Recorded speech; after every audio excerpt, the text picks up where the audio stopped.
Welcome to Gun Owners America's State of the Second podcast. I am John, and I'm here with Tony and Ryan from Vertx. Guys, how are you today? Good. Thanks for having us. Well, thanks for coming Been out. wanting to do this for a while. Well, you know, you guys are so hard to get here. I mean, you came from Nashville, you came from Orlando, I came from Phoenix. We're all here in one spot in Myrtle to talk about. Beautiful spot. Oh, yeah. This is beautiful. Except what you see is what you get to see is a podcast studio. Yeah, you all might as day. well be in Arizona. Listen, it was 113 when I left. Oof. So I got here. I'm like, why is it wet? Why can I taste the air? What's this green stuff? Yeah, what is green? God. So let's dive into this. Let's talk about the history of Vertx, how the company got started, and some of the background. Yeah, I mean, I think it's kind of an interesting story. A lot of people don't know that our parent company is a company called Veckheimer Brothers Company, Flying Cross. Anybody that's a first responder, law enforcement might be familiar with that Flying Cross brand and their uniforms. Our company's a 184-year-old company. That's how long we've been making uniforms. We've been making uniforms so long that we made uniforms for the Union and the Confederates during the Civil War. That's a long time. Yeah. Job security. So, kind of flash forward to 9/11. Most people remember how the world changed after 9/11. Even if they were young, they still remember kind of how the world changed. So like I said, we've been in the uniform game for a long time. We've been working with three-letter agencies since before they were agencies. And guys were getting deployed all over the world. And if you kind of picture in your mind what that guy looks like, he's probably wearing a shooter's vest, khaki shirt, tack pants, coyote boots. His backpack has Molly all over it. He's got a black rifle, right? So you stick that guy in the desert and he's a target, right? They started calling it the shoot me first uniform. And so one of the three-letter agencies came to us and said, hey, we need to deploy these people all over the world, but they can't be a target on day one. So can you help us? And so we went to work, started working on uniforms first. So low-vis uniforms. So everything they were wearing was still very tactical and feature-rich, still did everything they needed them to do, but it was low-vis. They were able to blend in. You literally have a team of 20 guys in the same, air quotes, uniform, but they all look different, right? And so then from there, we started working on bags and packs and again, military-grade stuff. Then that turned into the commercial market, which is where Nash and I really focus, that commercial business. Anything to add to that? I think I missed some things. No, that's really who we are, creating normal people clothes that have tactical function. So it's kind of the brand is tactical function, not tactical fashion.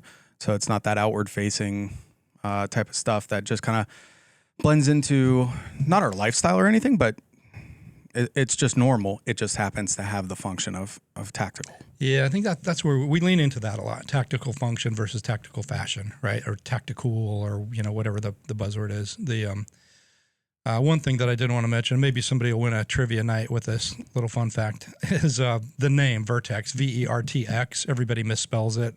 Looks like it needs a vowel. That comes from VERT is from covert, right? So vert, and the X. Are you familiar with Vertx? Yeah. The brand? Okay. So our CEO came from the fabric world, and at the time that this brand kicked off, we had a really close working relationship with Vertx, unofficial. We shared some designers, some fabric development, performance fabrics, and so that X is just kind of a nod to Vertx. So that's Vertx. That's where the name comes from. So not that anybody cares, but now you know. Well, my first Vertx item was actually a uniform shirt. Really? So not a bag? Not a bag. All right. When I worked at Faxon, all our show shirts were Vertx. I will say, why so much starch? I had to wash those shirts 12 times. I know the shirt you're talking about. It's our uniform roots. It's taken us a minute to pivot into what consumers want to wear. Listen, I had to wash the shirt 12 times before I could wear it at a show, or else my neck would be bleeding by the time I was done. Yeah. but no, I got into the brand with uniform shirts. Then I got the Gamut 2 or the Gamut backpack that I put a nice 11.5 or 10.5 build AR that I stuck right into it and had a great backpack gun for a long time. And that's the big thing with your guys' product is that, the concealed ability, the off carry, the off body carry, the backpack carry has become very popular with the advent of pistol ARs and folding stocks and braces, the PDWs, if you want to call them, because they're not really PCCs, they're kind of PDWs, I guess, depending on where you stand on that. But having the ability to have my pistol sit next to my desk all day was fantastic. Just carry my bag in, put it down. I mean, I worked for an AR manufacturer. I really hope I didn't have to use it ever, but it was nice to know that I could have a little bit more power than just my pistol.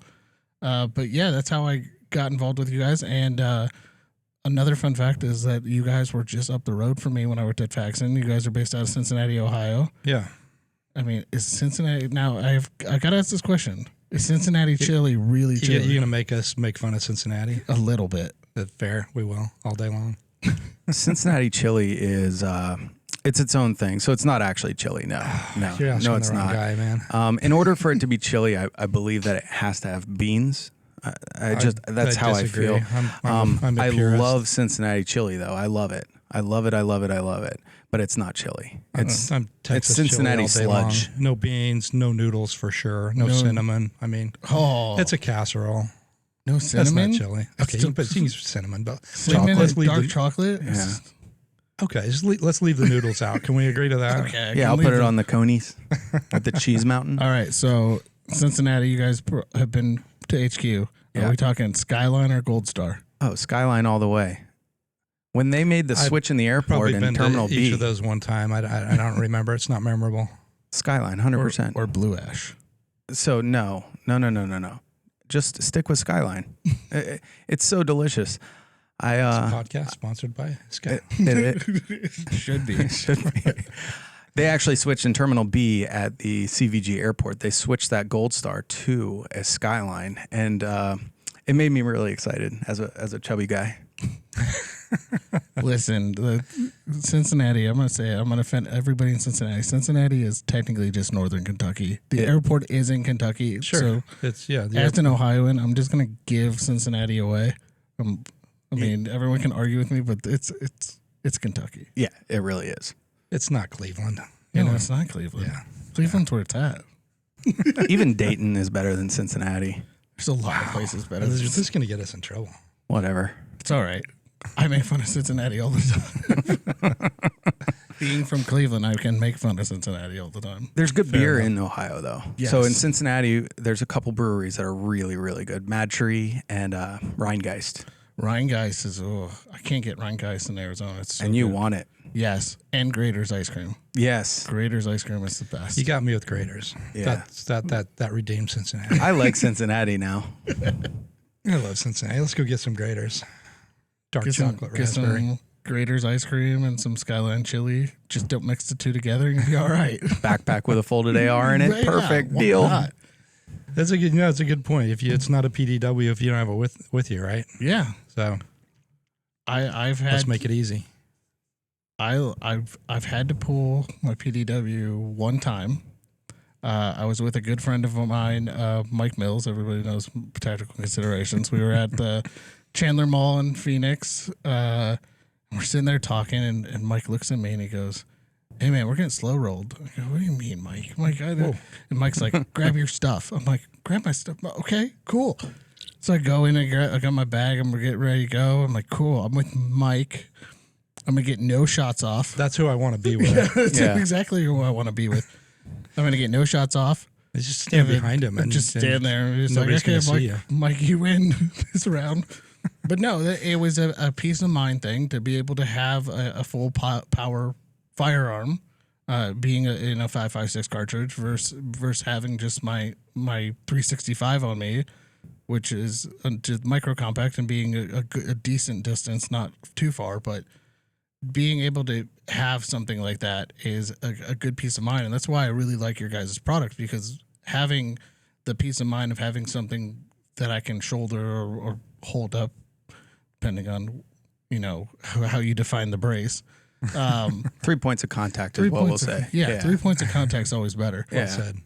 But being able to have those, my new backpack gun is switched over to a Strybog. Really love the Strybog design, throwing it into the backpack. But that's what your guys' bags are known for, being able to quick deploy firearms right out of the back while it looking just like any other bag. Yeah, that's I think what you said is key. Is it's not to steal your verbiage here, but Nash is always comparing the bags to like an AR platform, right? It's the most popular platform because you can use that you can be a hog hunter, you can do long range shooting, home defense. It's all the same platform. You do with it what you will, right? Our bags are like that. Like your bag's kitted out, I guarantee, different than the next guy that carries almost the same thing you have, right? So, but to your point, you don't notice it. Probably my favorite story was my two favorite stories. I'll tell them both if we got time. We got plenty of time.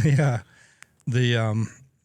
I think it was my first week on the job. I flew out here, landed in Savannah, 3-day range event that you've been to before. And, in our world, you kind of practice situational awareness anyway, right? So plane lands, everybody stands up. I'm like, 11 of these guys are going to the range.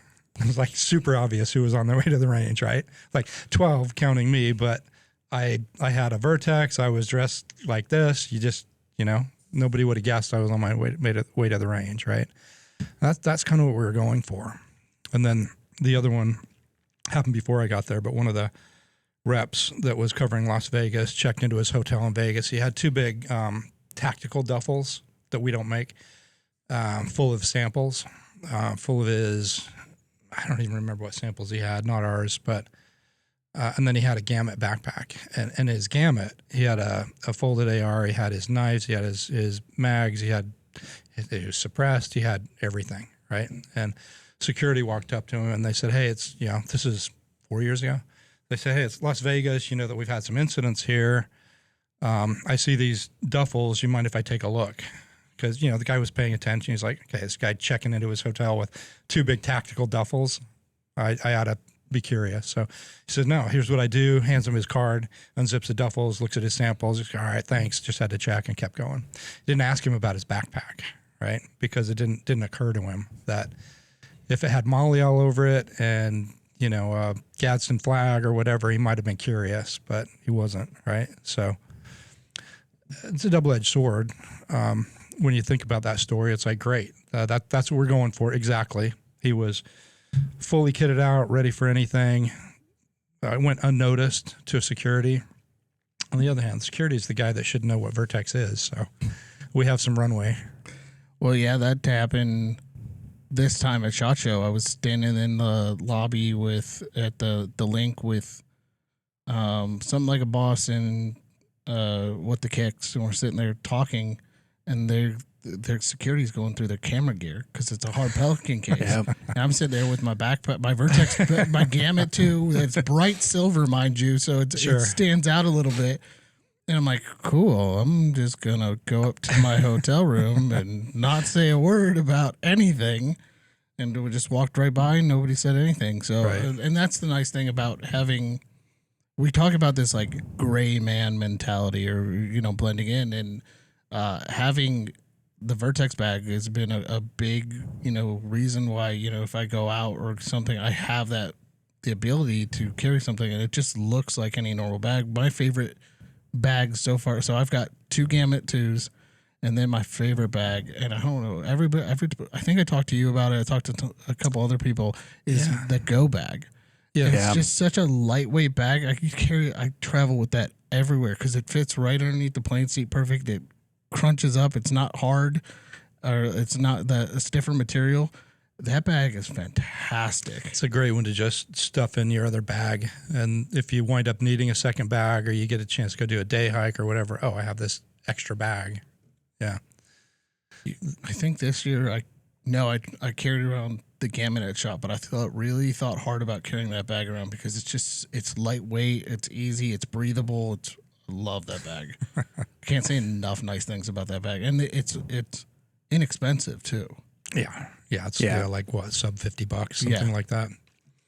And that's important for us too. One of the things that we've learned over the years is if someone has a Vertx item, on average, he has 12 Vertx items. This is old data. It may be a bigger number now. Or she. Thank you. So she or he has 12 on average. So getting somebody into that first one is important.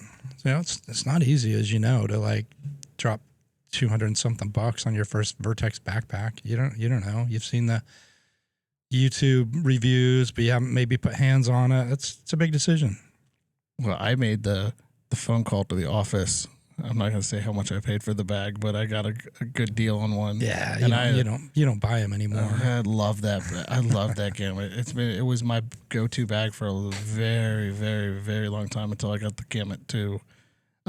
Speaking of your bags, the other thing that a lot of people may not know or do know, I mean, not only do you do the bags, but you also do the accessories. So you got the Tactigami stuff. Mm-hmm. But also, you've got a little sleeve in the back to stick your arm through with some body armor. I mean, you got everything. It's got everything in, once again, tactical function. Just doesn't happen to be tactical fashion. So, Premier Body Armor makes the panels specifically made for our bags across our entire bag line. So, they do make hard panels for it as well, but the standard is that 3A panel. Covers you all the way through 44 mag. Through 1-inch shotgun slugs. Double up box, any shotgun round. It's all NIJ certified. It's real armor, because that's the one thing people get confused about with armor, and it's the reason why we work so closely with Premier Body Armor, is because there are certifications that are real, that actually matter, but there's also fake certifications out there, and we have to be super careful with something that we're going to depend our life on. Basically be able to have in front of us. To protect ourselves, our loved ones, whoever, and Premier Body Armor hits that mark across the board. I travel everywhere with my soft panel. It's all TSA approved. I've never been questioned for it. I get questioned for my flashlight. I know some people that get questioned for coins, having too many coins. Recently, that was an interesting one. But armor panel, nah, I'm good. Yeah, I mean, you're what you mentioned was that we call it a luggage pass-through. If you look at the back of the backpack, there's a pass-through. So the story is, if you have a rolling bag, you can drop that sideways on the pop-up handle and free up an arm. But really, if something's going down, if you're hanging out with Mike Mills and you're getting slow rolled, then you put your arm through that panel and go full Captain America with that bag as a shield. Or more likely, you're out at an event with your girlfriend, your wife, your mom. Something's weird. You can provide coverage for that other person that you're with, right? And let's take this outside. Let's get away from this weirdness. So, I don't know how to bring this up. This can be awkward. We sell bags to parents that want to put a panel in for their kids that are still school age. It's an awkward conversation to have. We're never going to have a back to school sale on body armor. You know what I mean? We don't like that. That's a thing, but we want to be part of the solution. There are bad people out there. My kids have had armor in their bags the whole time. They know why they have armor, and I hope the worst thing the best thing that could ever happen is for them to carry an extra half a pound for 5 years and never need it. No, I can agree more with that. I mean, you brought it up. I was gonna bring it up, but yeah, I mean, it's unfortunately a real fact that there are people out there who are willing to create harm and cause harm to children, and that peace of mind as a parent. I mean, there's a lot of parents who have talked about getting just your guys' product and throwing in that half a pound piece of armor. You forget you have it. Yeah. And it just sits right in there. You don't need it's got its own pocket. So I applaud you guys for, thinking of putting that panel spot, not only just for the bad things, but also just in general. I mean, you don't know what's going to happen in the world today, and just having that peace of mind that, oh yeah, I've got something to protect myself in case something happens. You know, Absolutely. it's a great peace of mind to have. Yeah, Premier's been a great partner to work with on those too. It's obviously they make panels for our backpacks. They make a lot of sense. You can throw it on backwards, cover your whole chest cavity, but they make panels for everything as small as our new EDC fanny pack, the Lena Michelette collaboration. It looks like the Lululemon pack. There's a panel that fits that. It's not a lot of coverage, right? But it's going to cover most of your thoracic cavity. That's More than zero. right. Yeah, it's fun. Well, now that since you brought up Lena, you guys have got a great partnership with her, and have come out with this full women's line of bags and pants and things like that. You know, you guys were a proud sponsor and helper with our fashion show at our National Women's Range Day in Texas. You know, what's it been like to go into that market? Yeah, shout out to Texas Gun Experience. They did a great job. I'm sorry, what was the question? What's it been like to get into that market, the women's market? Because it was underserved for a very long time, and now we're seeing this explosion of concealed carry options for women. Well, so one of the biggest issues with any of this is that it has to be profitable, right? Well, the women's market is extremely profitable, whatever it is, because, you know, it's more than half of all the people just as a whole. One of the issues that we were running into within our industry was the shrink it and pink it idea.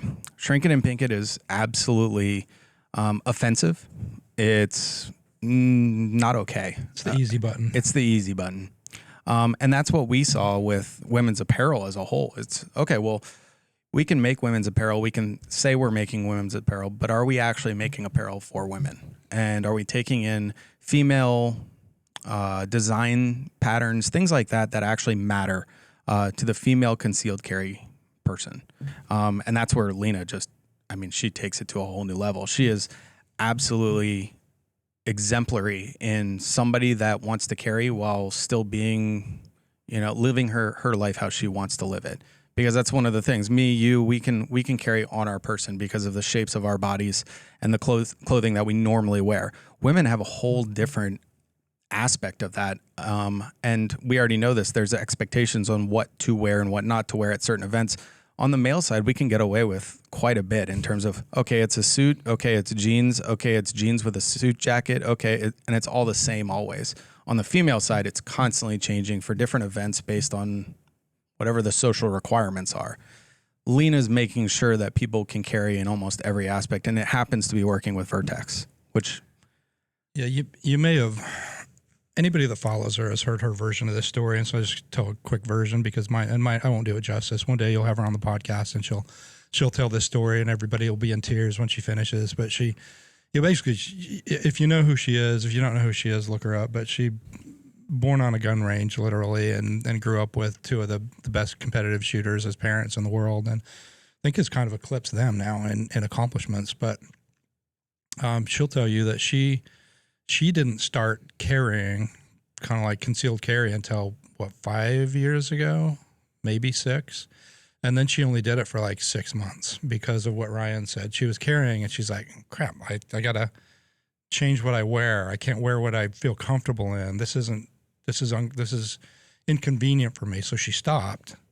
And then, unrest happened, cities were burning, and she stepped back and said, you know what, I make my living in this industry, and I'm relying on Ryan and John to have my back. I'm relying on these guys to be armed.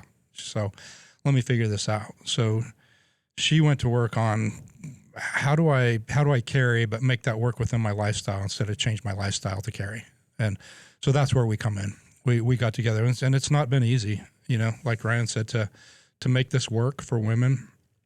It's complicated because she's unwilling to compromise, rightly so. It's like, no, make this work for us, not vice versa. And so we're really excited about it. It's taken a long time. The fanny pack has been a lights out bestseller. We've been chasing that since we two of us quadrupled our forecast from day one, and we've been chasing it ever since. And then you alluded to, we've got a women's collection of clothing and some more fun, let's say bags and packs coming soon. We're excited about those because they are purpose built, and I feel like we really got it right. No, and that's the big thing. I mean, you brought it up perfectly. It was always shrink it and pink it, or J-frame, or leopard print, or I mean, I'm not calling out, but we were at Texas Gun Experience, and there was a whole slew of like cow print and sparkly. You know what I'm talking about. I'm not going to say the company name. Yeah, but there's a lot there's a customer for that with the tassels. Did it Yeah, have the tassels? and Tassels everything. everywhere. Yeah. It's what you might take to the Western Stock Show, you know? Yeah. But it's one of those things, like, if you compromise, and as GOA, we are no compromise, so we don't make the compromises. But if you compromise on something like that, what's your market going to look? Okay, well, I like that. I mean, between the three of us, we probably have 3 bins full of holsters. Yeah. I mean, 4 bins full of belts, 3, Sure. multiple things that we've tried. And with women, they want to try, they want it right the first time. And God bless them for it, because then otherwise we hear about it, and Kailey's not here, so so you can get away with that. You'll hear about it. But it's one of those things where, like, if you don't do it right, then you become known for not doing it right. Yeah. So to come out with a partner like Lena, who is telling you what needs to be done, I mean, it was a hit at the fashion show. Everybody loved it. All the girls who got to keep their stuff loved it. So it's one of those things where, as GOA, we're very proud to partner with you guys on things like that. We did the partnership on the international or the National Women's Range Day. We did our partnership at SHOT Show, which was fantastic to have our team walking around with great backpacks. Which, thank you again for that. I'd love to. We're part of your fashion show at Goals. Yes, we can't wait for that. I'm super excited for that too. Yeah, Lena's. She is an influencer in the space, air quotes influencer. She's a lot of influence, but the reason we get along with her is she'd be doing this if she wasn't getting paid for it. She's not gonna promote anything she doesn't believe in, and we just don't move forward with anything that's not going to work for the women. Now, you brought up fanny packs. I love me a good fanny pack, and we talked about this earlier. You need one? I know a guy. I know a guy. But I have a fanny pack. I wore it. I wear it often because I really like fanny pack hair. It's that combination of on body, off body, which is kind of like that comfortable thing. That's a good point. And my wife makes fun of me every time I pull it out. She's like, "Oh, there you go with your." I'm like, "Listen, this is cool. Like, you don't understand. This is tactical kind of thing." But the fanny pack thing has just taken off in the last year, and it's I don't know if I'm sharing too much here. One of our bigger, let's say a top 3 account, Nash and I just had a meeting with them about a month ago, and we looked at, as we do kind of quarterly, we look at numbers, looked at the top 10 Vertx items last year that make up about half of their business, and the top 10 this year that make up about half of their business. 7 of those top 10 items were fanny packs. Yeah. That's happened in the last 12 7 months. of 10. Pretty wild. Yeah, I mean, I guess it's like cycles. 90s fashion is back again. Well, yes, but it also, I mean, here's the thing. So, and it goes back to the Lena thing. It goes back to helping females carry comfortably. My wife walks our 15-month-old daughter and dog around the neighborhood every single day. And I always ask her, hey, please make sure you're carrying something. Like, you don't have to carry it on you. Just carry something just in case you run into something. And forever it was, oh, yeah, I will. And she never did. When she started with that Lena everyday fanny pack, everyday carry pack, now she carries every single day, and then beyond wherever she was carrying in the past. Now she's comfortably carrying because of that fanny pack. So if the fanny pack is what gets the firearm to be on you, then the fanny pack is a winner. Because I know as a Floridian, once again, I'm going to allude to the chubby person thing.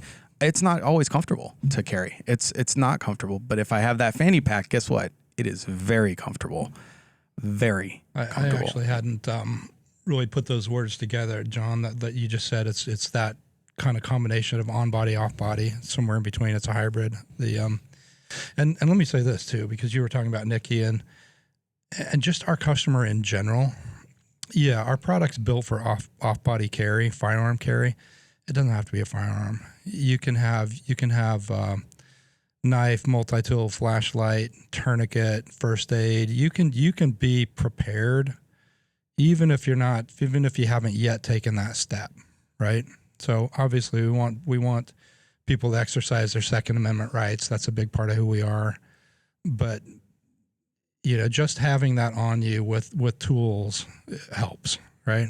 Oh yeah. I mean, so during COVID, we went on a trip to Gatlinburg. We were doing a trail in the Smoky Mountains, and my sister-in-law was with us, and she slipped off the trail and cut her knee open. I had my gamut with me. I had my first aid kit hooked onto it because the front pocket pulled down. There's some Molly attachments right there. Had everything good to go. Got her all bandaged up. Got her back to the car. Got back to the room. Cleaned the rest of it up while we were there. And that's the big thing about your guys' bags. There's so many pockets, so many things to put things into and get things around. I mean, yes, it's nice to always have the ability to carry the firearm off the body and have it in, or having a bigger firearm, but also I can utilize that bag. I use it when I'm hiking. I'm using it when I'm backpacking. I'm using it when we're going overlanding. Like, there's so many uses for that bag, not just a vessel to carry a firearm. One of the Tactigami pieces I like a lot is I forget what's the one called that comes with the next gen bags. It has admin panel. Admin panel. It has at all times. It has a light. It has tourniquet. It has a pen. It has a lighter and knife. Depending on whether I'm flying or not flying. So that one I'll rip out of my bag and I'll throw it in my fanny pack. I'll rip it out of my fanny pack and throw it in a duffel bag. It's just, those are staples that I just always want with me. So I don't have to repack the bag. It's just a quick thing I can grab, and I've got these things I always want to have with me. Well, and then on top of that, when we go back to it doesn't have to be a firearm. It can be whatever. It can be pieces for med. It can be pieces for whatever you need organized. It has a place for that with the Tactigami, which is tactical origami. I mean, that's the play on words. But when I was coaching, my back panel pocket on my coaching bag was all labeled specifically for my players. So if my players, which were youth females, they needed a hair tie, or they needed this, or they needed that, they knew they could go in coach's bag in that back pocket and see everything labeled exactly how it was. That translates to anything, whether or not it's athletic trainers, first responders of any medical world, or first responders for fire, and it doesn't matter. Anything that can be organized or needs to be organized, that's really where we fall into. And it's all without looking like, hey, this is tactical. Hey, this is something that has a gun in it. Hey, this is whatever. It's not identifiable that way like a lot of other things are. It's interesting. Yeah, like what kind of, for some of the listeners out there, what kind of kids are you raising if, mom always has this list of things in her bag, and it's just, you just grow up with that. I learned before I even was conscious what self-sufficiency looks like, right? Well, what mom's purse back in the day had 15 bags of tissues, cough drops, those little hard candies that nobody wanted to eat. Delicious. Oh, delicious. The butterscotches. My wife loves those things. Oh my God. They're horrible. The strawberry candy that nobody knows the name for, but just knows it's grandma's candy. Grandma's Somebody strawberry made them candy. once 100 years ago. They're still floating around bottom of bags. But that's the thing. It was never organized, and now you've got a way to organize it. And I've never even thought about my sister's an athletic trainer just north of Cincinnati, and I've never even thought about getting her a Vertx bag to use. She gets one of those things from the conferences, but that's another neat thing. There's a lot of uses, and the big thing there is that it could be used for her as an AT, but then it has the tactical function of, you can still put that armor panel in it. Because anybody that's been in the public school system in any way whatsoever knows that it's not it's not like it's horrible, fear mongering, not safe, but there's dangerous things This that is a guy happen. who taught in Florida for years. How many shootings did you have a week? A lot. I mean, I'll say a lot. There wasn't a school year that went by that we didn't have a kid that was killed in the streets. And this now, that's how I was introduced to Vertx, by the way, is because I was a teacher and my buddy was like, hey, I have a backpack company that makes armor panels and so forth. And I started carrying an armor panel in my backpack. But so that person has that, but it doesn't have to be like a prepper. It doesn't have to be this idea that you have to have everything. You just have the ability to have what you need and what you're comfortable using. So if you have no idea how to use a tourniquet, you can still put it in there, but maybe you're not the one applying the tourniquet, but I know I can hand it off to you and say, hey, can you apply this? It's having all those pieces that you feel would be necessary for whatever you're going to do, whether or not that's holding calories for you in case you become hungry, what was that horrible? There was a horrible like snowstorm in Buffalo like a year or two ago where people were like freezing in their cars, like minutes from their home. Yeah, and like just little things like that where you can have that heat blanket, that tinfoil looking thing, things like that you never think about again. I mean, I have things in my bag that I just never think about, and one day if I need them, and that's awesome. That's where we kind of fall in with how looking like a big tactical type of thing. Well, and that you brought up a good point because when I lived in Cincinnati, we used to get big snowstorms every once in a while, and I had everything in my bag. I had the little blanket, I had emergency light, flashlight, emergency glow stick, flashlight, emergency water, and my Baofeng was in there and everything. Yeah. And just knowing that that's there in that front pocket, and that's the other thing, like that front pocket on the Gamut is you can pull it back and it's got Velcro attachments and everything like that, but you can close it right up. It just looks like a normal backpack again. Yeah, that's true. A lot of people forget that. You can pull that panel down, stuff it in the hidden pocket, and now you have a tactical looking bag too, if that's your jam, right? It was my patch wall at SHOT Show. People had that covered with patches. People are like, "Hey, where'd you get that from?" Yeah. It's a whole we love our patches. Whole nother thing. Oh, don't even get me started on patches. Do we get a patch today or no? I don't have any with me. I'm out of here. We're gone. Yeah. Let's go. I didn't know that. I'll get you some. We only came for patches. Yeah. Well, you haven't seen my patch wall. I can't wait. My patch wall is a 10-foot by 10-foot wall right now, filled. Epic. It's epic. It's my backdrop for when I do like podcasts at home and things like Yes, that. People nice. are like, "What?" Distracting. Oh, they're like, "Oh, I see that one."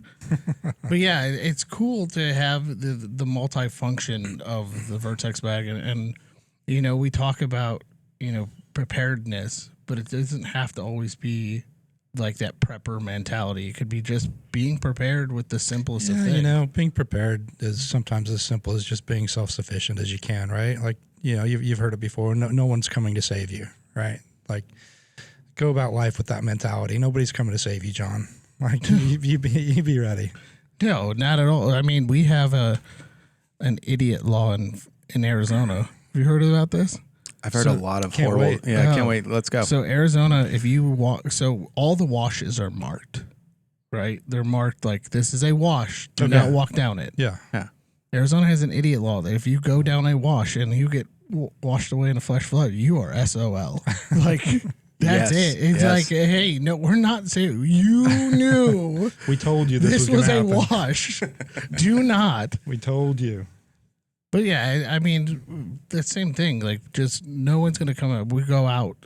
We didn't go out this weekend. We got to go out to Humphreys and up towards Flag. But there's a lot of off-roading trails, and being self-sufficient on the off-roading trails is a big thing. And being prepared, Necessity, right? oh yeah, Yeah. it's one of those things where like that's where those super Uber overlanding rigs come into place, and I do not have one of those. But I know somebody who does. So Yeah. like he's had to save Mike Mills. The Barbie Jeep saved you, Mills. I hope you're listening to this. Let's at least send in this clip. Yes. Yeah, it's that. In fact, it's interesting. That whole overlanding crowd, big Vertx fans for whatever reason. I shouldn't say for whatever reason. We have couple of big overlanding influencers, Talon and Mike Pfeiffer from Mike Last Pfeiffer, Line of Defense. Last Line of Defense, Talon Side. I think both of those guys found our product organically and were wearing it and talking about it, and we'd see this spike. And then we've got a really sharp guy named Dan who manages those relationships. He's just good friends with them, and that's introduced us to people that are, I'd say, adjacent to, but not like in the heart of the 2A community, right? But I mean, if you look at a Venn diagram of overlanders and 2A people, there's a lot of overlap. Well, and that's the thing. I was John Patton brought this up. He's like, why is more gun companies not looking, or accessory companies looking into the overlanding space? Because it is a big overlap. Not all of it. Yeah, they either carry, or at least their understanding. Yeah. You know, they're pro 2A generally. Yeah, generally they're pro 2A. There's some like Oregon and Washington. Yeah, and I got to say, we're pretty in your face about our 2A stance with our products because of that. There is a small subset of just kind of general outdoors, overlanding, whatever that is not. We want them to know on day one that we're probably not for you, right? So don't waste your time with us. We won't waste our time with you.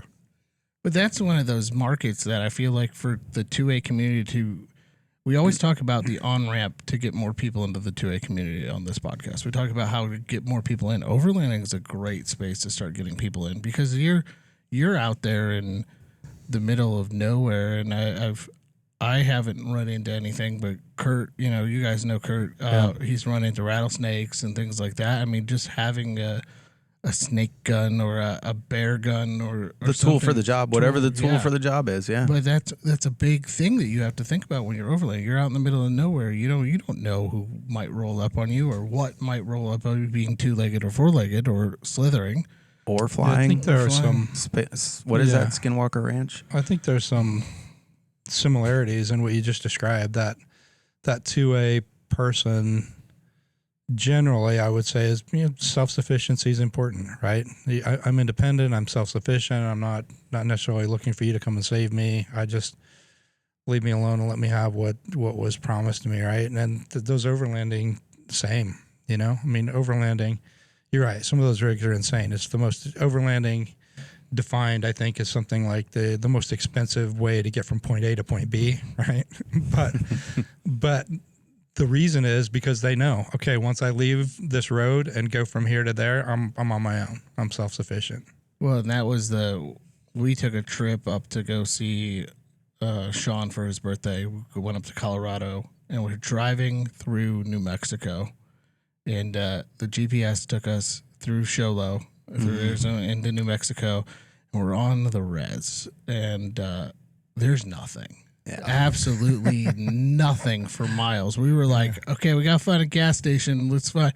We came up, literally, we thought we were on Skinwalker Ranch. It was like the creepiest thing that ever happened. We were driving. It's pitch black. It's 11 o'clock at night, pitch black in the middle of the New Mexico desert, dark. And look over to our right, to our left, and go, hey, look, there's a town over there. No, it was the moon. It was like coming up like harvest moon, bright yellow, and we're like, oh great, we're all like, okay, so I've seen this movie. This is going here, and that's going there. And I've got my little Vertx bag with everything ready to go.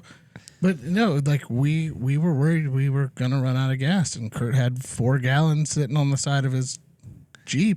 In case we ran out, he's like, do we tap into the reserves? I'm like, we might have to tap into these reserves because it's like, hopefully that 4 gallons can get us somewhere, but we're in the middle of nowhere. Might buy you a couple more hours, right? Yeah, well, maybe.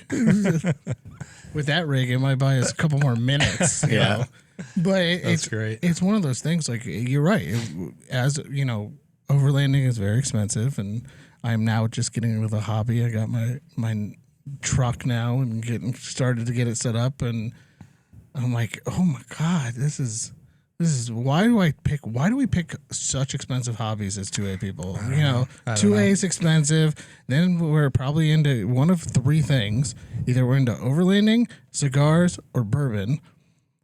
Yeah. On top of guns, and now it's like, okay, well, which one do I want to spend? Or you're into all 4. And then there's hunting. There's hunting. The hunter spent some serious yeah. dollars. Yeah. There's it's expensive. The overlanding thing can get really expensive because you really decide what you need. You know, you could set up a shower if you need to. You could set up all these different things. Don't get me started. I know.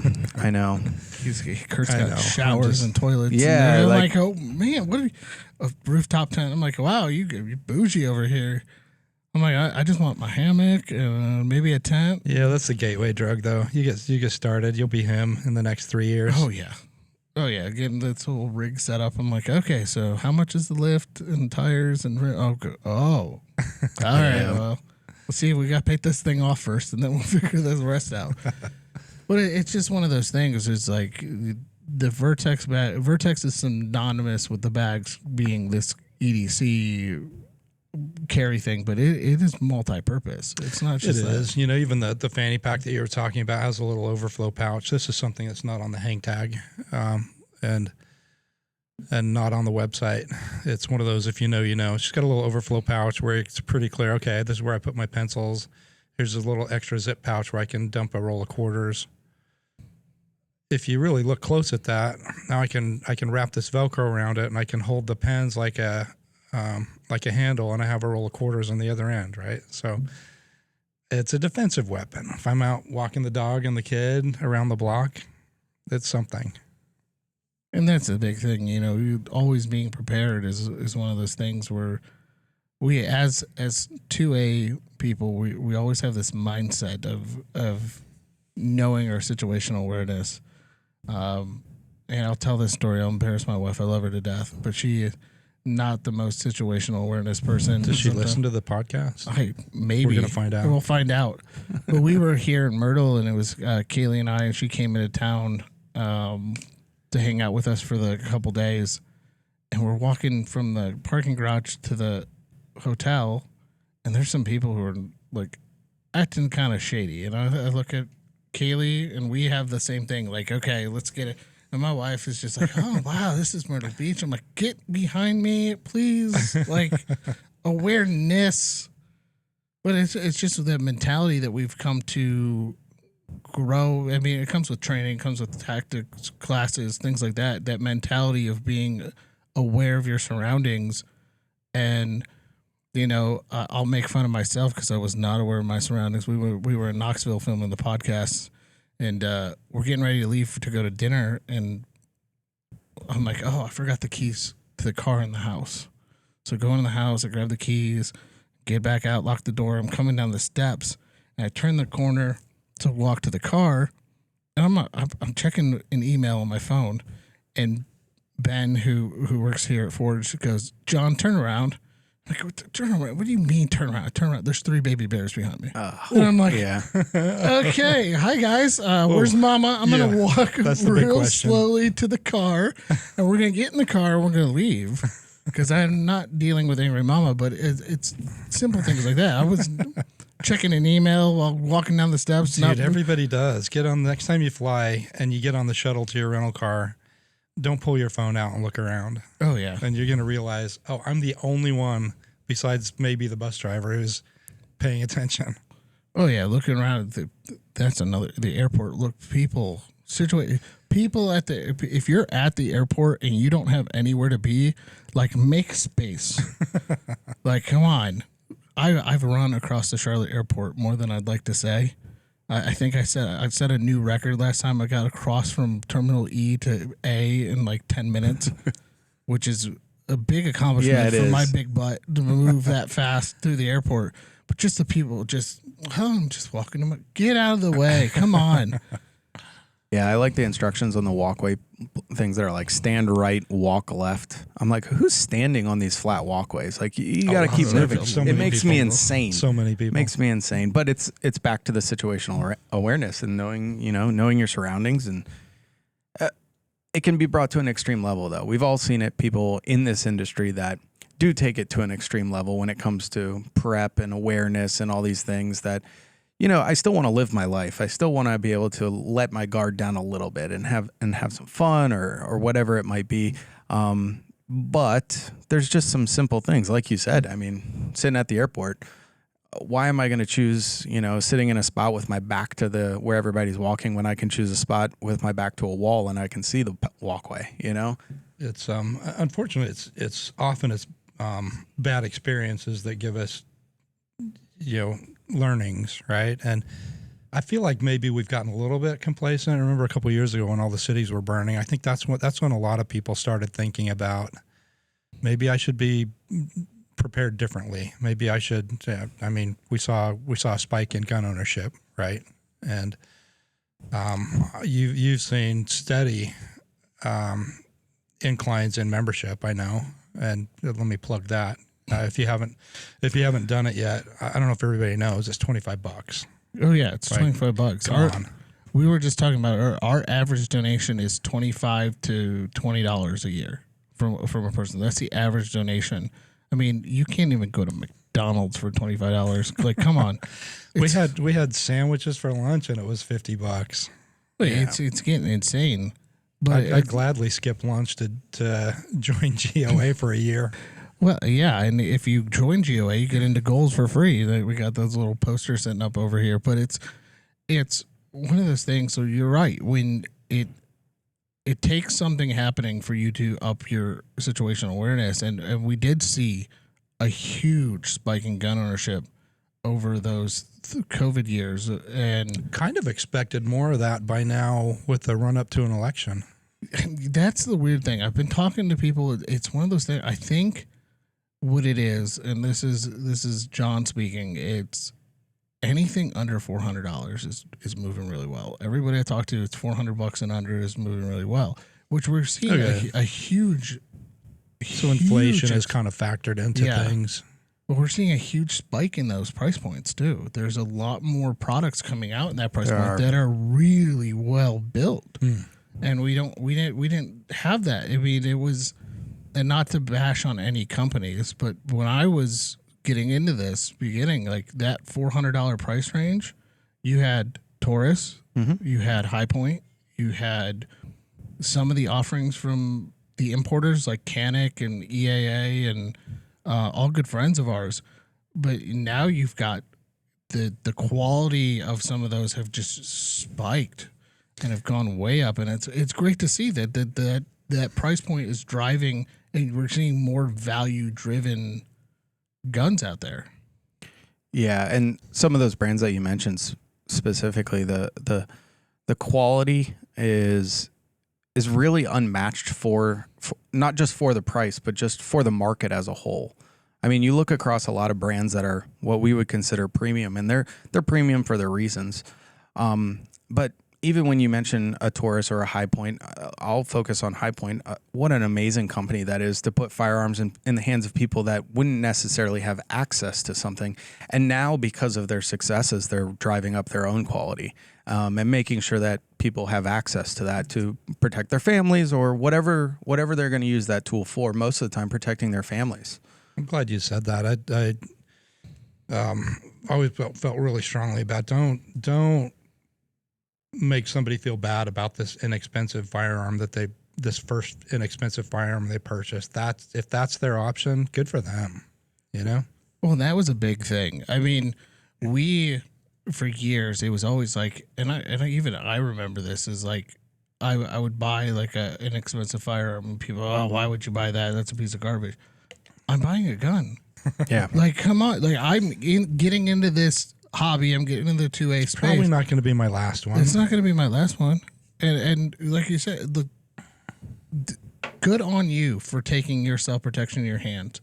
It could be like my story when my first gun was a $99 Mosin Nagant, or like Kailey's story, she bought a Bursa Thunder off the clearance rack. Yeah. It's one of those things like, yeah, you may buy a gun for low because that's all you can afford. I'd rather afford a $300 gun knowing that I have $100 to spend on ammo and training and extras, or I could blow the whole wad and then just sit there with a handheld device that does nothing. Yeah, the training is the big one too. And we've seen people with more resources in the last couple of years getting into it, and maybe their first one is a Staccato, but we're all part of the same team, man.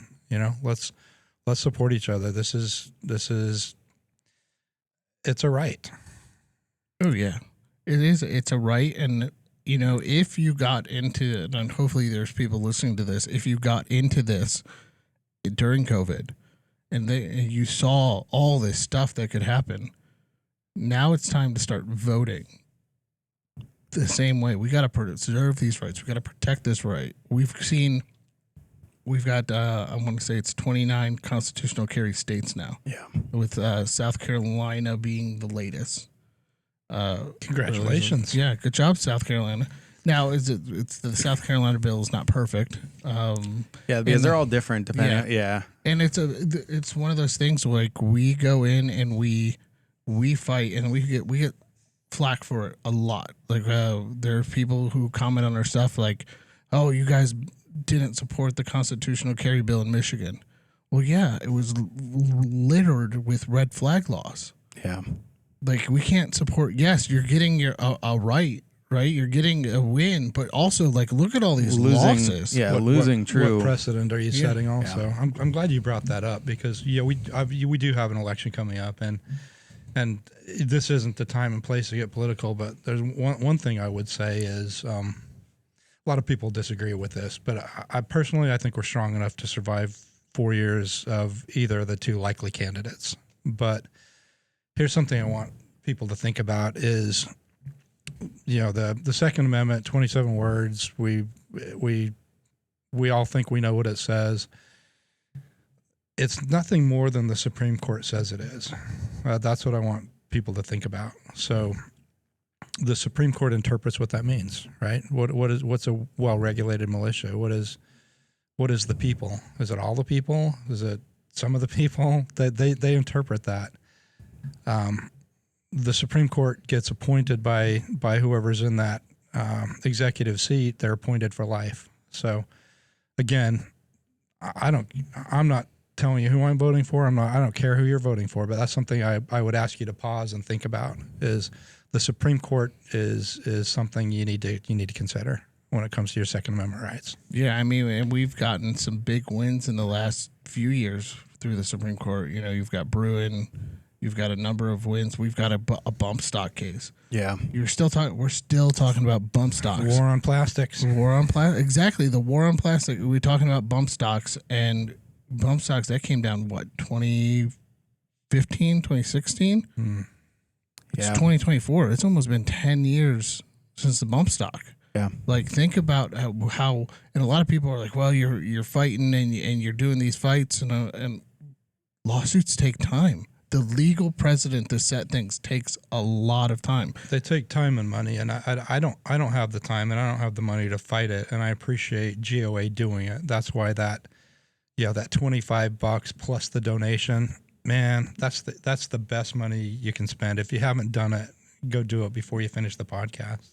See, I don't even have to say it.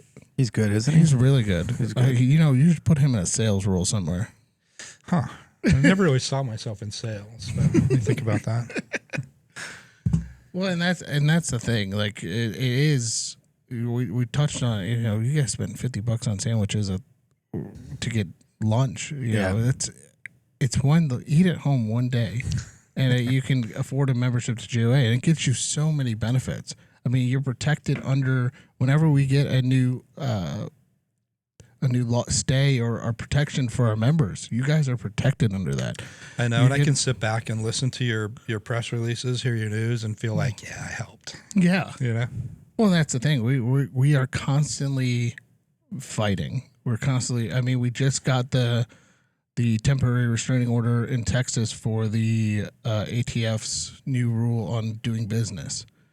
I mean, that's as small as like, hey, I made a profit on the gun I bought, which is an asset, and now I'm considered an FFL because I made a profit. Like with this nonsense and things like that. I mean, we talk about all these attacks and things like that, but we're constantly in the fight. We did the like what you said, the war on plastic. We've got the pistol brace, and then the we're fighting the bump stock, and you know the frame and receiver rule, and all this other stuff. Eventually, it'll be fighting calibers or fighting colors and things. I mean, if you let people, you know, go with what they want to ban, what they want to take away, what they want to limit, people take as much as they can, and as much as people will let them.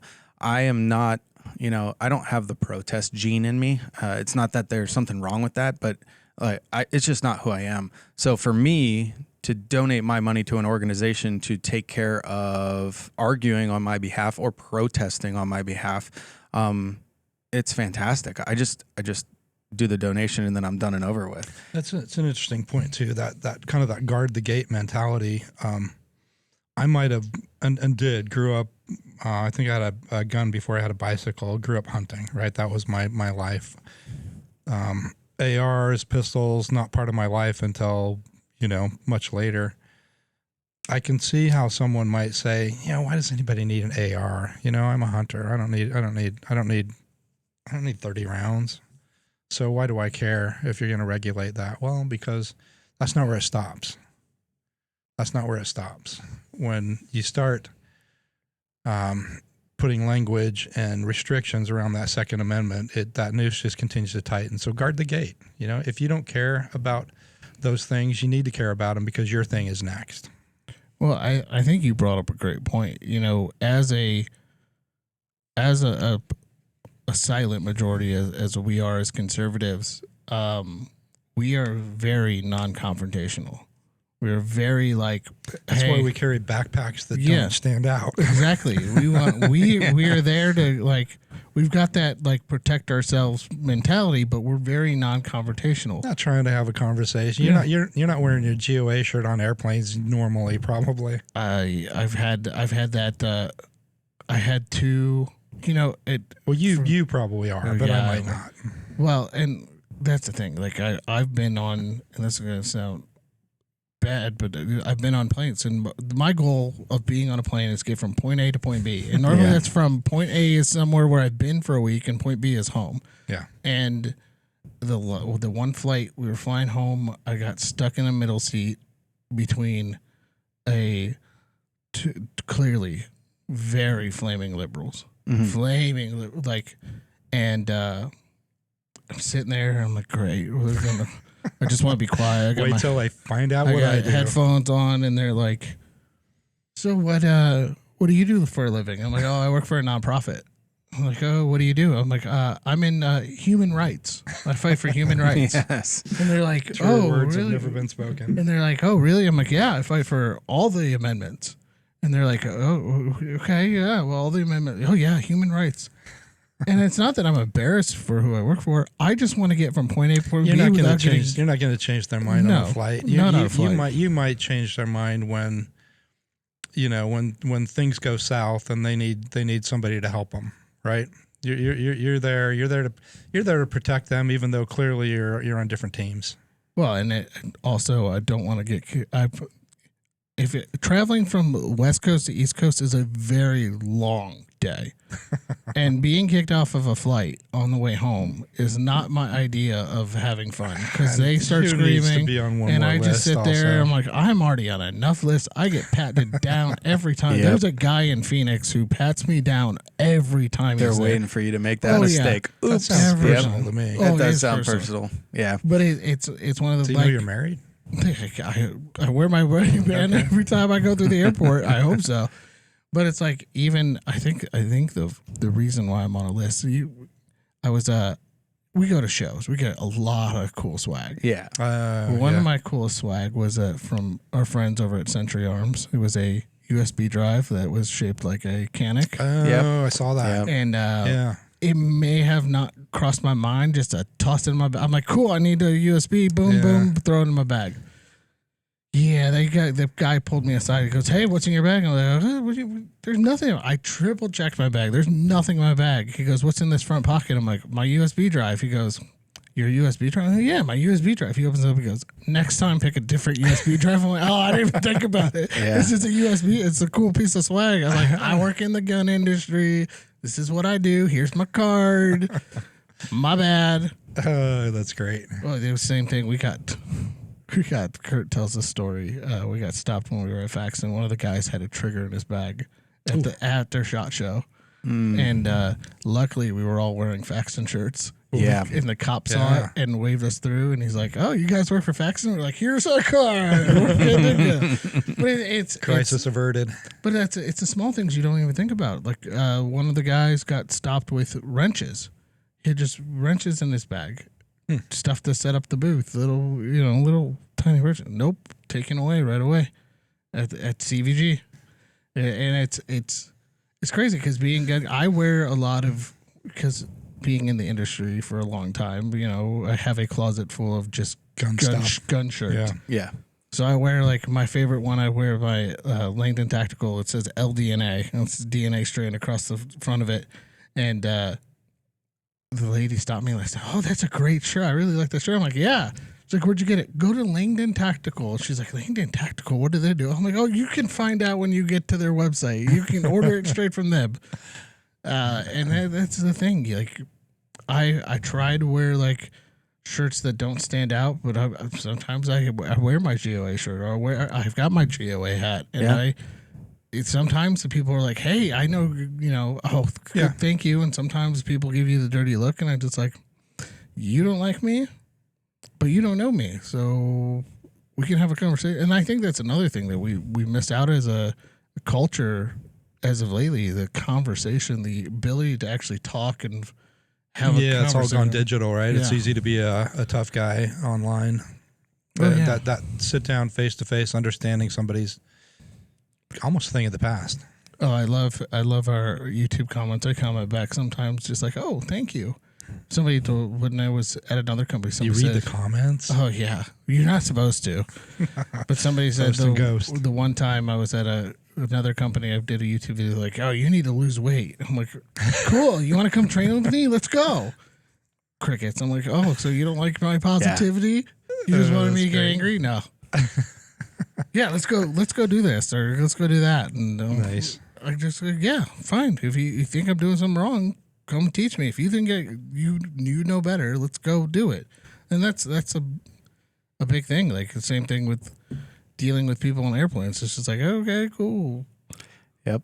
Good way to avoid the conversation about what is on your shirt is just wear a Vertx shirt. We fully tactical. Obviously, our T-shirts are not tactical. It's just a T-shirt. But yeah, I mean, we don't really have anything with a gun on it. That's normal looking plaids and things like that have that function. You've experienced it now that you've had Vertx bags for years. You'll see another guy with a Vertx bag, and you just kind of like. You nod. Yeah, it's that. You do the Jeep Wave thing. Yeah. Jeep Wave. No. Yeah, that's it's the no Vertex, Jeep Waves. It's the nod. Vertx nod. You know what? Can we edit that? I don't want to be associated with the Jeep Wave or Vertex nod or whatever we just did there. The Vertx nod. It's a thing now. Hashtag Vertx nod. All right, I'll be looking for it soon. We did something terrible today. No, I started wearing when I go through the airport, I started wearing I got a Buc-ee's hoodie when I went to Buc-ee's. Yeah. And I was like, cool, I'm just going to wear this. No one's going to say it. Everyone. Oh, my God, it's Buc-ee's. They want to talk about the bathrooms and the brisket. I'm like, I just want to get through the airport. Hi. Thanks. And it's weird. I'm traveling as much as I do and as much as you guys do. You've seen it all. I watched a fight in Dallas last night. Oh, yeah. Ooh, nice. Yeah. I haven't seen a good airport fight in a long Was time. there a winner? Oh, clearly there was a loser. Yeah, the guy getting escorted off was clearly the loser. What a loser. Closest a year ago, almost saw one in Phoenix, but the guy trying to escalate it was clearly going to get his ass kicked. The other guy had, the cauliflower ears. He was like, he wasn't going to engage. If he did, this guy was going to be choked out in a matter of seconds. So it's not worth it. Sometimes I sit at the back of Southwest flights just to see the fights. Just because those are the last seats that are really getting taken, and there's always some guy who's like, I don't sit in a middle seat, and then they get into like a brawl. It's fun, especially coming from Florida. There's always a fight. Yeah, it's the heat. It is. It's the same thing with Arizona. It's the heat. It just cooks your brain. I mean, we're being slow. Somebody said it best the other day.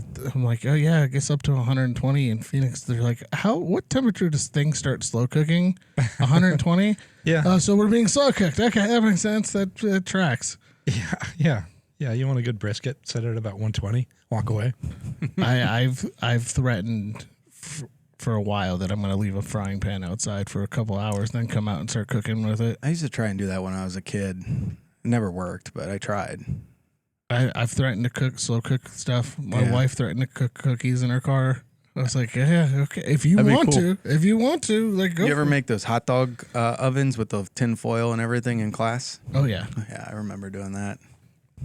You're just like, what are you talking about? I know what he's talking about, but I don't want to encourage it. They didn't do that in Utah? He'll do it. He'll do it on the way to the hotel tonight if we let him. So how? Here's my question for you: how'd you get into firearms? What? And you might have talked about this in something else, but what is the moment that you turned into not necessarily even 2A, just I like guns? So growing up, it was a thing in the house. Guns were a thing. We went hunting and things like that. But the thing when I went to college, went to a college in Ohio called the University of Akron. Go Zips. Go Zips, yeah. Yeah. I was a Zip, and then I was a Golden Flash after that. So I went on both sides Kent of the State? Yes. Yeah. Which was even weirder because that was a super liberal. But I went to the University of Akron, and I was living off campus my second year, and I wasn't home. I got a phone call. My cousin was living with me, and she calls me and goes, "There's blood on the door." I go, "What? There's blood on the door? What are you talking about? There's blood on the." And some dude tried to break into our house. He headbutted the front door, thinking it was a good idea. Then stumbled off the porch and went and fell asleep on the neighbor's porch. But that was my moment. I'm like, oh, I'm getting some. Like, I'm not. And then we were attempted to broken into multiple times. Like just living in Akron and being Akron. We had our house almost broken into, and that was my thing. Like, okay, I'm gonna go get a gun. And I bought a $99 Mosin Nagant, which was not the best choice. I like it. That's choice, man. I like it. It's a start. It's a start. And then I still remember the first day I bought my first handgun. I was at the store, and all the cashiers were talking about something going on. I'm like, what's going on? It was Sandy Hook. I was at the gun store that day buying my Glock 17. Yeah. And then after that, it just rabbit hole. Yeah. I decided at that point I'm gonna get into. I was working for the time I was a manager at a game store, not like a video game, a board game store and calendar store. You were? Yeah, that's cool. I was a manager of the store, like Dungeons and Dragons type stuff, like Magic the Gathering, kitschy like board games, Pokemon. Not even Pokemon. It was like one of those pop-up stores that show up around Christmas time. Okay. And, so not that cool, actually. No, well, I had fun because I got to take games home. I had all these board games. And at that point, I'd say, you know what? I really want to be in the gun industry. So I worked for a company that no longer sells guns, that begins with the letter D and ends with ick. Mm-hmm. I worked for them for a while, and that's also when they pulled everything off their shelves. So that was kind of like an eye-opening. Were you there then? I was there. Wow. So I was like really eye-opening. I'm like, you guys just pulled everything, like our best sellers off the shelf. What are you doing?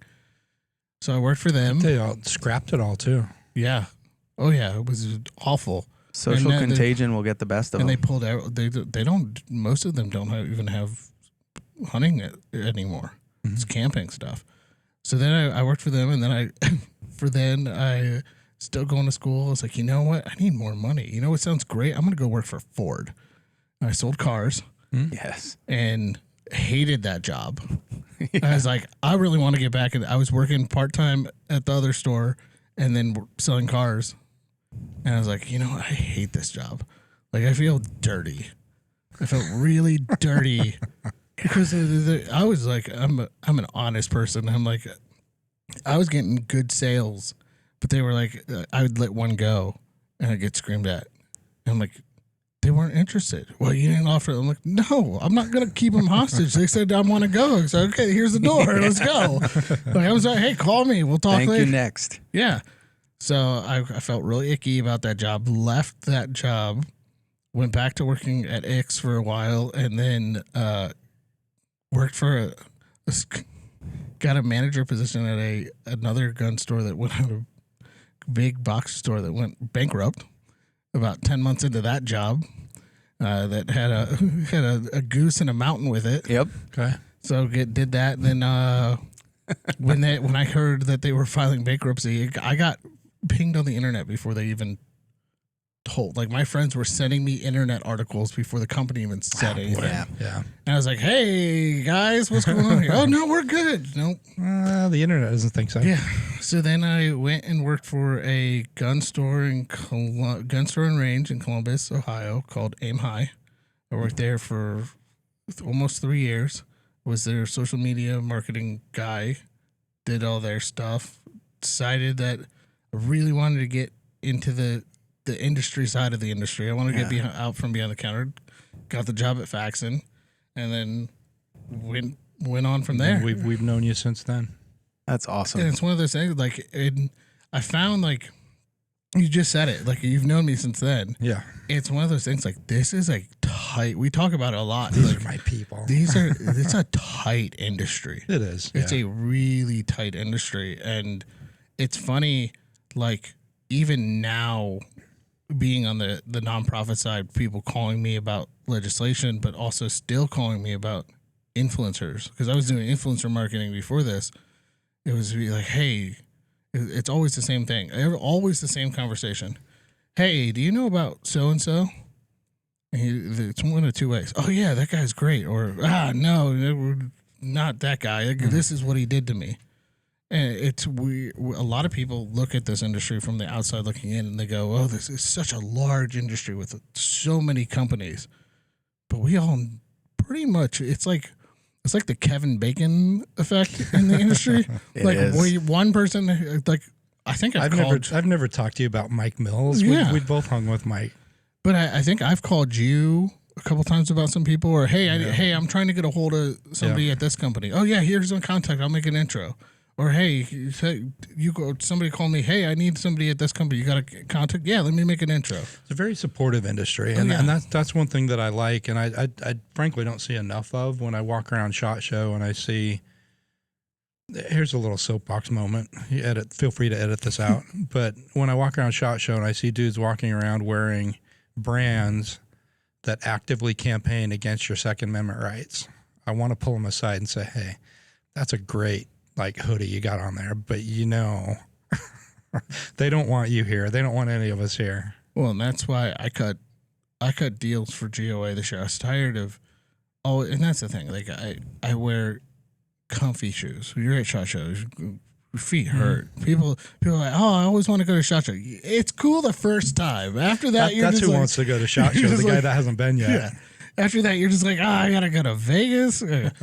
But my team and I got Vertx backpacks from you to get all my team set up with the backpacks because I was tired of seeing Nike and all the other ones and then I got Victos shoes for everybody, and I was getting people set up, and people were like, "Why are you doing this?" I'm like, "Because these are brands that support. They're our people." Yeah. I'd rather be a walking billboard for two people that support us than wearing a billboard for somebody else.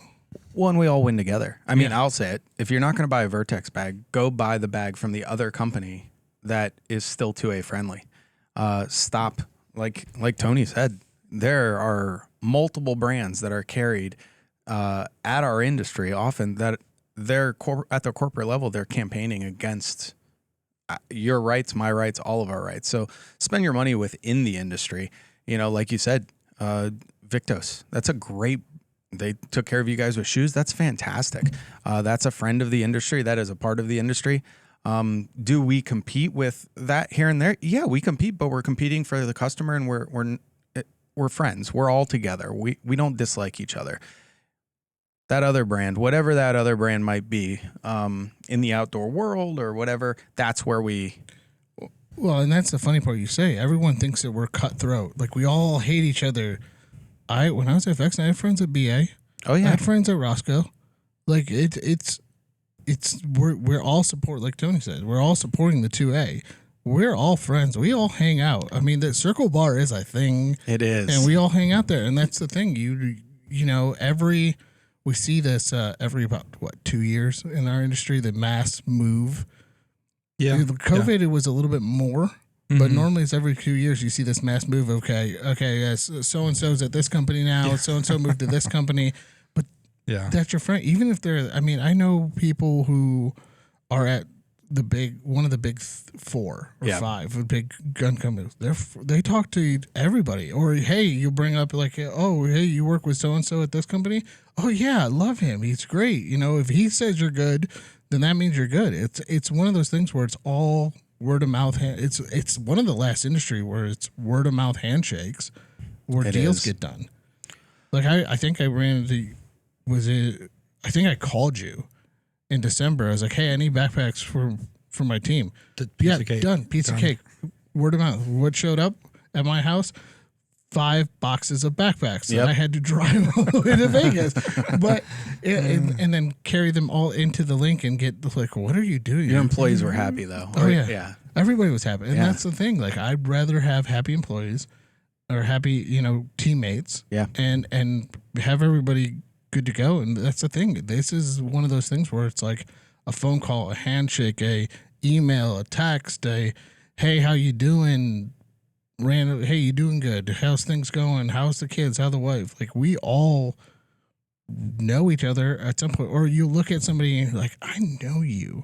Like we had earlier. Had earlier. Like it took us a minute. I know you. I know you. Where did we know each other? It took an hour, by the way. It was an hour for us to realize. 7 minutes, I think. But still, whatever. That's the thing. It's one of those things where like this is the tightest knit group of people. And you'll just run into people randomly. Like, hey, how you doing?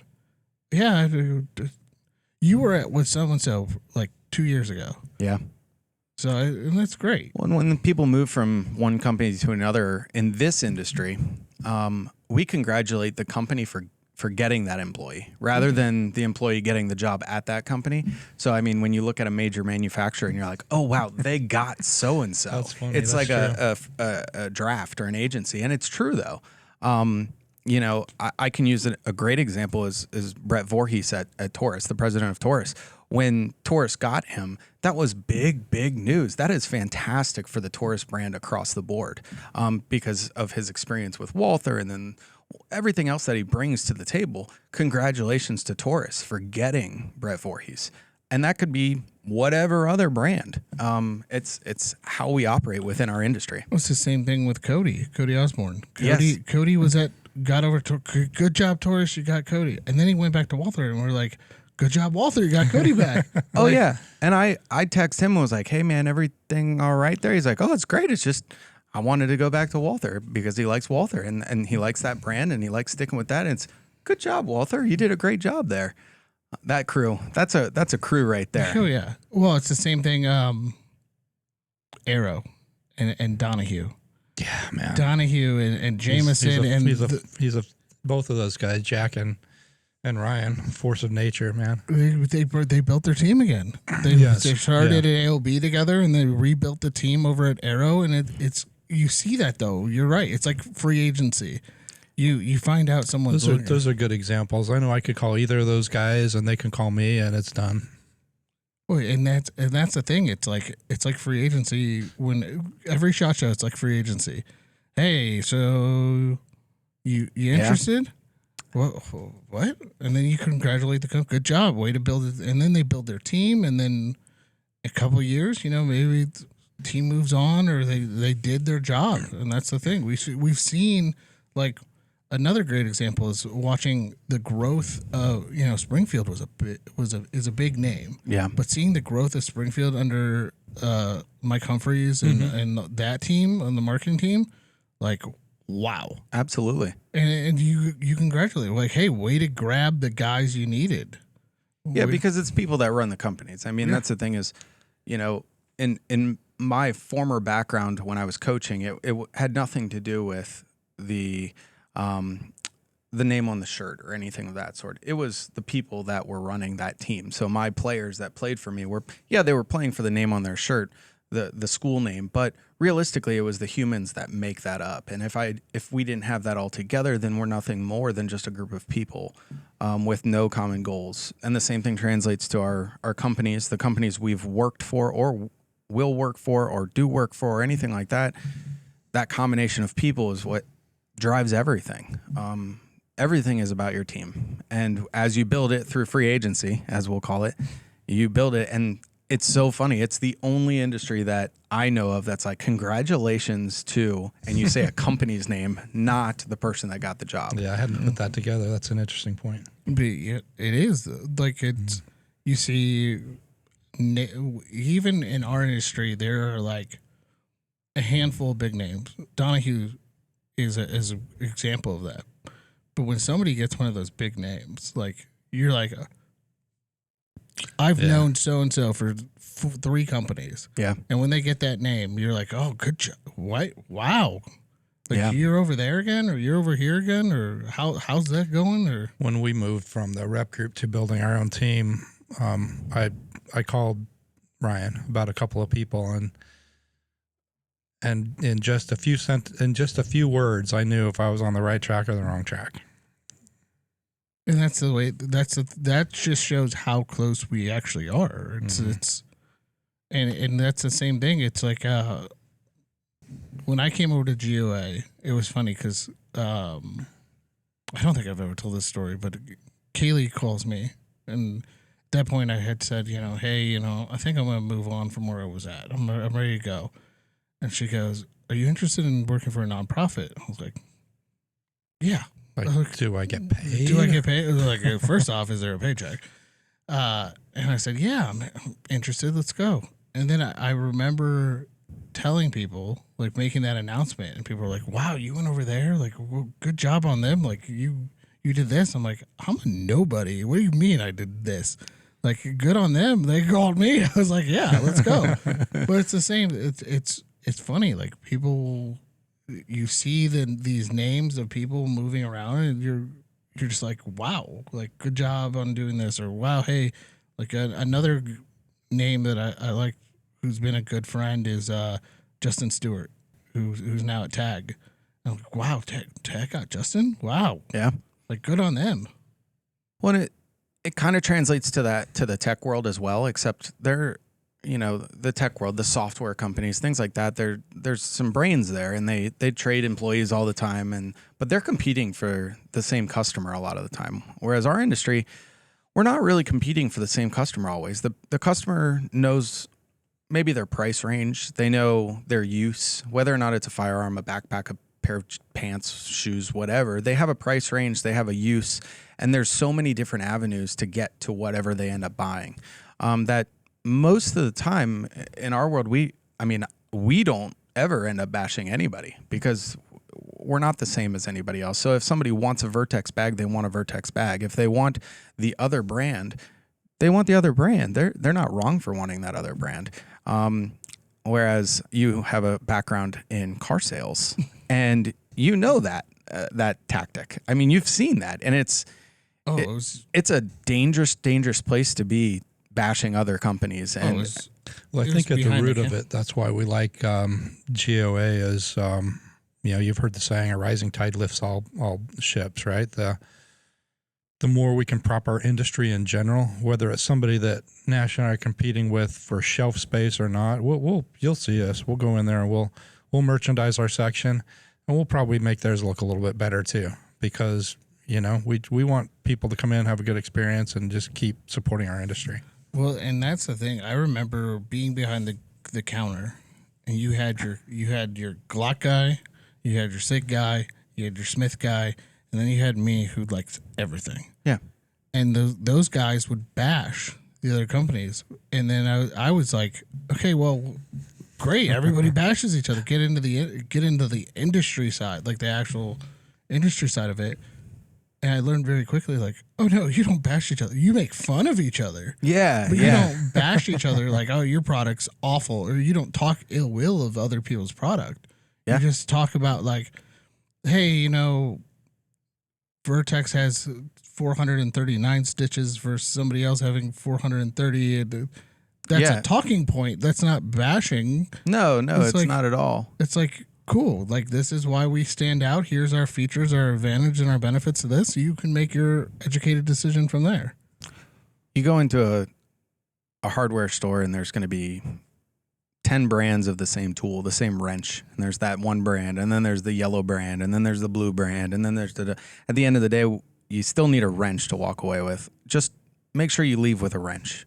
Like, don't walk out thinking to yourself, there's too many brands, I don't know which one's the best, If you just need a wrench for the day, go get a wrench for the day. Same thing goes with bags or firearms or anything across our industry, except from my perspective, I've never seen any bashing within our industry, which is so cool because I think we're all focused on the same thing, which is, making sure our rights are protected, that we're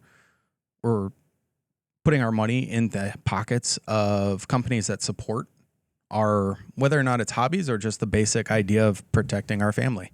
It's never, with our industry, it's never bashing the company. It's always bashing somebody that reneged on their word. Yeah. That's really what it is. Word spreads fast. It's not like, hey, I don't work with this company. It's I don't work with so and so because they did this. Yeah. It's never like, it's Most of the time, it's a customer service thing too. Yeah. I mean, that's the thing is, companies that support their customer service teams to fix any issues that they run into, it's huge. And you see major manufacturers doing that all the time. Oh, okay, we need to go back and fix this. It's not about that they might have created something that needs a fixing. It's do they get it fixed and how do they go about doing that? And that's, luckily with our brand, we don't run into that issue. We don't have big moving parts. We don't have that mechanical aspect of things. But even down to our stitching, like we don't run into issues.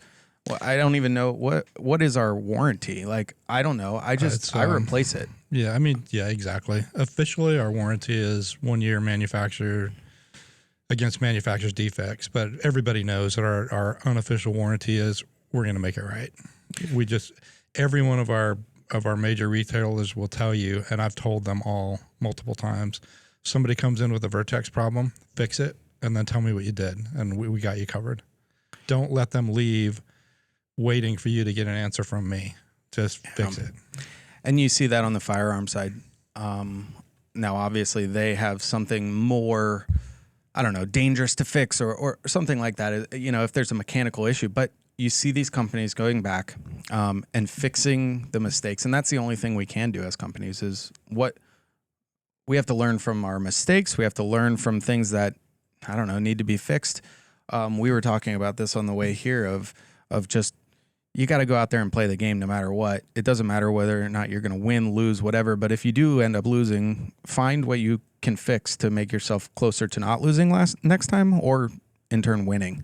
And I love the customer service talk because if you own something and a brand takes care of you when something goes wrong, that's how you know you're with the right brand. Optics, great example. There's all sorts of optics that are out there. There's certain companies that are no questions, nothing. Just, okay, we'll fix it. And those are the companies that people should be investing in. Oh, I 100% agree. Well, I know we're running long. Kind of ran over, didn't we? But let's start getting wrapped up. First thing we want to talk about before we wrap up completely is goals. And you guys were one of the first people to hop on the goals. We're in. We've got a 10x20. We're adjacent to Premier Body Armor, which gives us a 10x40 really combined.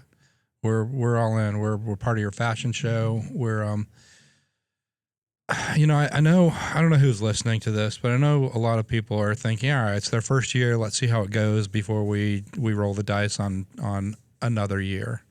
I know we're not calling it the first annual because it's the first one, right? We expect it to be a first annual. But just like my little soapbox about it's $25, guys. Join GOA.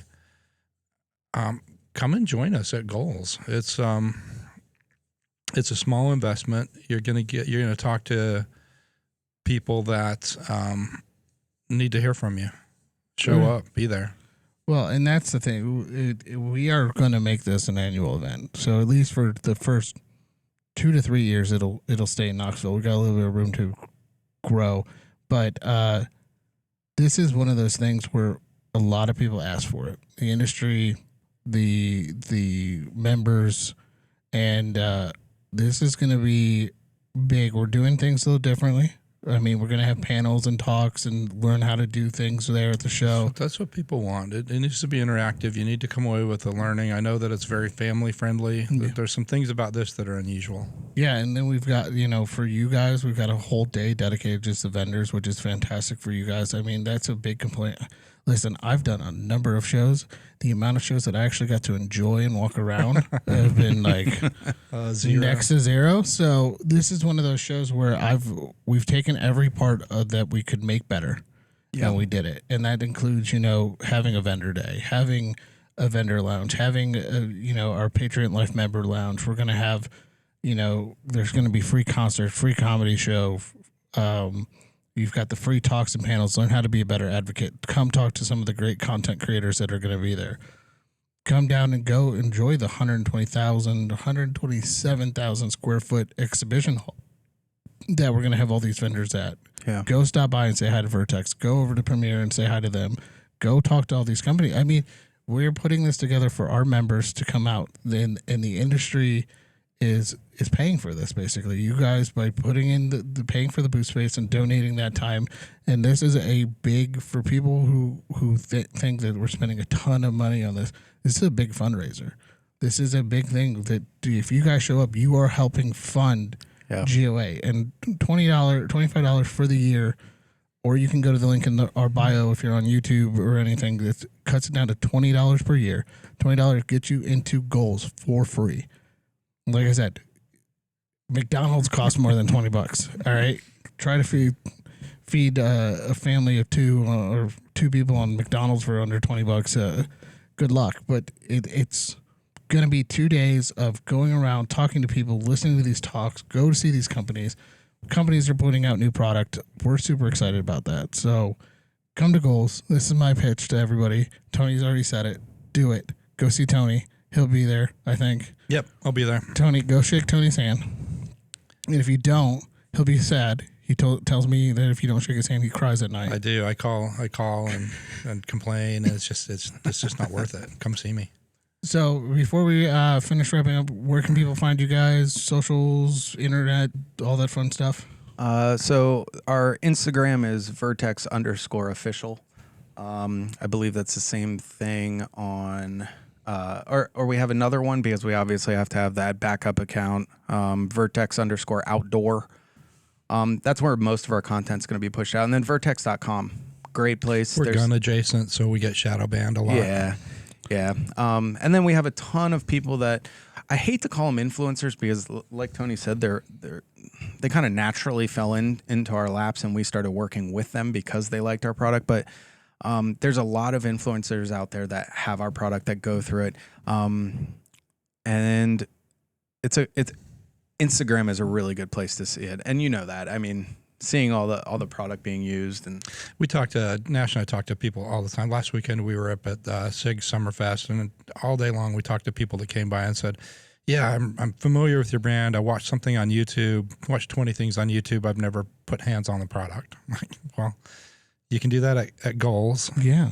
You can do that at any of our retailers. And that's the cool thing about an event like Goals is the manufacturers that are there, because it's an intimidating industry as a consumer when you're an early on consumer. But I'll tell you right now, events like this are perfect for people to come to that have no experience whatsoever. They just bought their first gun, but they want to go and touch the optics. They want to go and touch some of the other firearms that they didn't necessarily buy last time, or this brand of backpack or that. It's a good place to come talk to the factory directly and see what they have to offer instead of just your local store.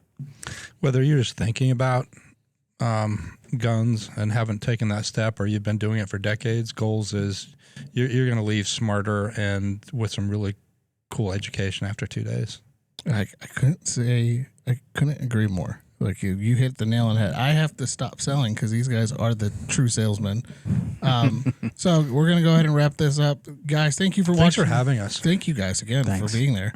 I appreciate We've it. been looking forward to this for a long time. Yeah, I'm glad we finally got you guys on. So I'm going to wrap up. Let's go. Thank you guys for watching today. Make sure to like, share, and subscribe. Hit the little bell for notification. If you are on the podcasting apps, leave a 5-star review.